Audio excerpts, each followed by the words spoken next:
Are you looking for the next Aave, a DeFi lending project that has been on an absolute tear within the last few months?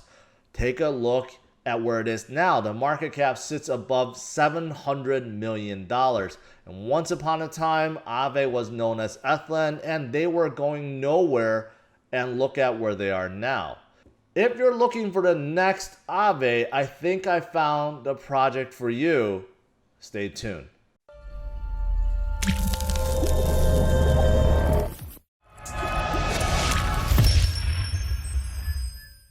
So the project I'm referring to is Kava, and they're definitely an up-and-coming project in the DeFi space. Now, looking at their market cap, just so you guys are aware, Kava has been going up and up and up as well, just like Aave, but not nearly as much. Their current market cap is $177 million.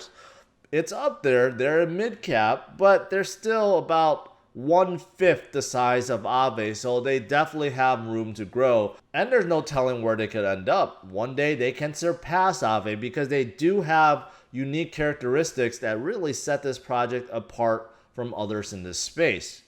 Here's a quick look at Kava's chart, and as you can see, it's been skyrocketing. Ever since July of this year, it has been really shooting up. There's been dips. There has been actually been pretty big dips, but overall it's going higher and higher, and it's above $5, and its market cap is where it is, $177 million. So what makes Kava so special? Well, number one, Kava is not running on Ethereum. They're actually running on the Cosmos blockchain. They utilize the Cosmos SDK, and they're using Tendermint as a consensus algorithm. So that sets them apart from basically every other DeFi project out there that's running on Ethereum. Now, why is that a big deal? Why is that good at all? Well, think about it. Ethereum still has problems with scaling. And as more and more DeFi projects come online and more people utilize DeFi, there's going to be a scaling issue once again. Recently, we have seen Ethereum's network costs go up. Gas costs go through the roof. And that's why Kava is special. It's on a blockchain that doesn't have congestion problems that can scale already. Even the CEO, Brian Kerr, talked about this. He was asked, why did you choose Cosmos? Why did you not choose Ethereum? And he says it's very difficult to build on Ethereum. And what does he mean by that? Well, he argues that there are a lot of issues when building on the Ethereum blockchain. He revealed that gas fees have been too high on Ethereum and block times have been slow. He also claims that poorly performing oracles have been unable to post prices in a timely manner, which is why he decided to go with Cosmos. So, like I said, with more DeFi projects coming on board and more people that are utilizing these DeFi projects, congestion is going to be a problem. And for Kava, they don't have to worry about that. So how does Kava work? Well, it works just like MakerDAO, but it has a few key advantages that I'll get to in a little bit. Basically, if you wanted to borrow money, you put down collateral. And right now, Kava only takes BNB. That sets it apart. But they are working on so that you can use other assets such as BTC, Ethereum, Cosmos, Atom, and also XRP. So they are working on a multi-collateral system, so you don't have to rely on just one token like many of the other DeFi projects in the space where you're limited to just Ethereum or maybe Ethereum and BTC. And once you do, you get issued USDX, which is a stablecoin from Kava, and you can do whatever you want with that. Obviously, there's a debt to collateral ratio, so you do have to maintain it. So just like all other projects, if the underlying collateral starts crashing, you're going to have to add in more collateral or you're going to be liquidated. So there are risks. DeFi always has risk. With that said, if you still want to take advantage of DeFi, you are sure you want to take out a loan, Kava in the future will definitely have a leg up among its competitors because you could put down not only BTC, but BNB, XRP, Atom, and even ETH in the future. Pretty good system. Also, what makes Kava interesting is their investors. Number one, Binance. Kava is a launchpad product from Binance back in 2019. So that's number one. That's probably the reason why right now the only collateral being taken is BNB.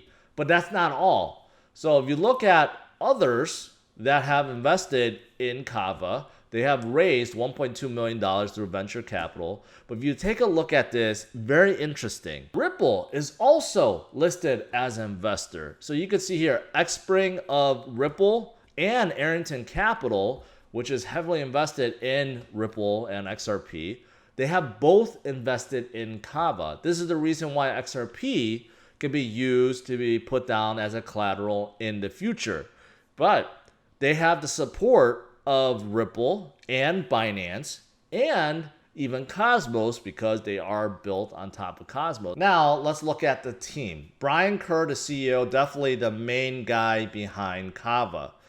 Now, looking at Brian Kerr, if you look at his experience, he's a young guy with some experience, not the most seasoned professional, that's for sure. Graduated with business administration and marketing from San Francisco State University. And if you look at, he was a tennis instructor at one point in time, head of internet marketing, account manager at the Kenwood Group, then director of Fnatic. And then he was CEO of Funk, who was acquired by Fnatic. And later on, he became the founder, CEO of Fnatic. So I don't know if these are all companies he started, but Fnatic Gear is the first company making esports hardware and apparel designed by esport players for esport fans. That's a pretty popular thing right now, esports. Then he was advisor on D-Market, advisor of Snowball, and then he founded Kava. So kind of like a serial entrepreneur, jumped around a few places, haven't stayed any place for a long time, but you could see he's an ambitious young guy. So again, not the most seasoned professional. Well, what about his counterparts?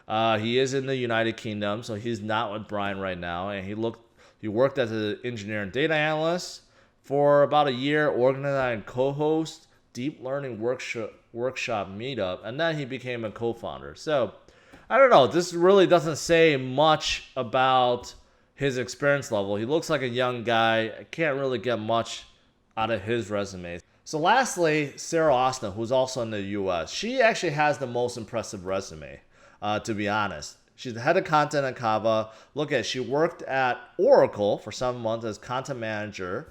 And then before that, almost 7 years at SAP. And before that, a year at HP. So she definitely been in the corporate world, and she definitely has good experience. So I can see why they wanted her to be head of content at Kava, and I'm sure she could advise these founders about the corporate world as well.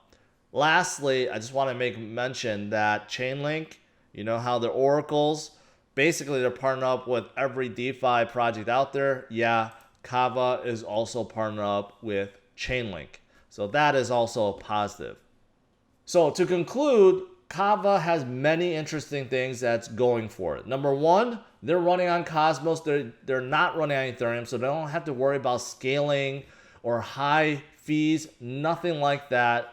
That is very good. Number two, they are going to be supporting multi-assets for collateral, which really makes them stand apart.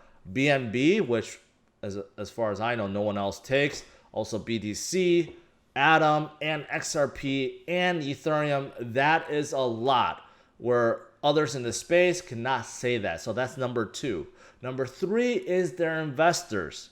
They have Arrington and Ripple and Binance, three big heads, I should say, three-headed dragon that's invested, and they have a tight partnership with Cosmos and plus even Chainlink.